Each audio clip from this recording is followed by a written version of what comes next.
In the dead of night, the heart of the world burned. Marble columns cracked and fell in waves of heat. Rooftops collapsed in showers of sparks, and the anguished cries of Rome's citizens filled the smoky sky. Some claimed they saw him on a private stage, lyre in hand, reciting epic poetry as the city burned. Others insisted he ordered the flames himself, just to clear space for his grandest project. This is the story of Nero Claudius Caesar the Emperor, whose name became forever linked with destruction. Whether monster or misunderstood artist, his legacy was forged in fire. Today we'll uncover the life, the obsessions, and the catastrophic blaze that turned a ruler into a byword for cruelty, and excess, the man who burned.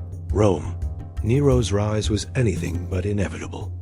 Born Lucius Domitius Ahenobarbus in 37 CE, he was a descendant of Augustus, but not a direct heir. His path to power was cleared by intrigue, adoption, and the ruthless ambition of his mother, Agrippina the Younger. Agrippina maneuvered to marry Emperor Claudius, then had him adopt her son. When Claudius died poisoned, many whispered Nero inherited the throne at just 16 years old. To Rome's elite, the boy emperor seemed a gift from the gods. His rule began with promise. Taxes were reduced, spectacles funded, the Senate respected. Under the guidance of philosophers like Seneca, Nero was seen as cultured, fair, even enlightened. But shadows were growing. Behind every generous gesture was Agrippina's hand, pulling the strings. Rome would soon learn that a teenager who owed everything to manipulation would also master the art of betrayal. As Nero aged, his true passion emerged: not politics, not war, but performance. He fancied himself a poet, musician, and actor. To Romans, these were undignified pursuits for an emperor. But Nero didn't care. He sang before aristocrats forced to applaud. He played the lyre in lavish private concerts, while the empire simmered with unrest. His mother Agrippina, once his greatest ally, became a threat when she criticized his excesses. Nero responded the way absolute rulers do. He had her murdered. From that moment, the young emperor was free of all restraint. Seneca's influence waned. Advisors learned to flatter his artistic dreams or risk death. He spent lavishly on theaters, games, and personal pleasures. The treasury ran dry. Taxes and confiscations fed his mania for building, and for the one thing he valued above all: admiration. Nero didn't just want to rule Rome. He wanted Rome to watch him perform. Then came the night that would define his reign forever. In July 64 CE, fire broke out in the shops near the Circus Maximus. Fueled by wood, oil, and narrow, crowded streets, the blaze spread with terrifying speed. For 6 days it burned, paused briefly, then flared again for 3 more.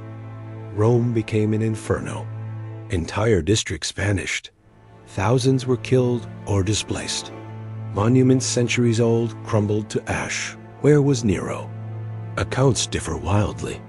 Tacitus claims he was away at Antium when the fire began, rushing back only when the destruction was unstoppable. Others insisted he watched it from his palace, reciting Homer while flames reflected in his eyes. Worst of all, rumors spread that he ordered the fire. Why? To clear space for a new palace. His golden house, the Domus Aurea, a monument to his ego, built on the city's ruin. True or not, the accusation stuck. The emperor's name became synonymous with pyromania and cruelty. Nero needed a scapegoat. The city was in chaos. Anger seethed. The emperor, whose rule had already grown decadent and despised, risked revolt. He chose a convenient, hated minority, the Christians. They were alien, secretive, rumored to commit dark rites. Nero's announcement was simple: they had set the fire. Whether anyone believed it didn't matter. Horrific executions followed. Christians were crucified, torn apart by dogs, burned alive as human torches to light imperial gardens at night. These public displays weren't justice, They were propaganda, a desperate ploy to redirect fury away from Nero. Yet they sealed his legacy as one of history's most monstrous persecutors. Even after the fire, Nero's appetite for grandeur only grew. He built his Domus Aurea, a vast pleasure palace decorated with gold leaf, marble, and frescoes depicting his divine status. He performed on stage for audiences too afraid to leave. He toured Greece, entering competitions and declaring himself victor. But Rome was changing. The Senate plotted. Generals rebelled. Provinces rose in open defiance. In 68 CE, facing certain overthrow, Nero fled the city he had nearly destroyed. Abandoned by allies, declared a public enemy by the Senate, he chose suicide over capture. His last words, tradition claims, were, "What an artist dies in me." Nero's death didn't end the damage. The year of the four emperors followed a chaotic civil war that shattered stability. But it was his fire that became immortal. For 2,000 years, his name has meant tyranny, cruelty, madness. Even today, Nero fiddling while Rome burned remains the perfect metaphor for leaders who ignore disaster, or worse, cause it themselves.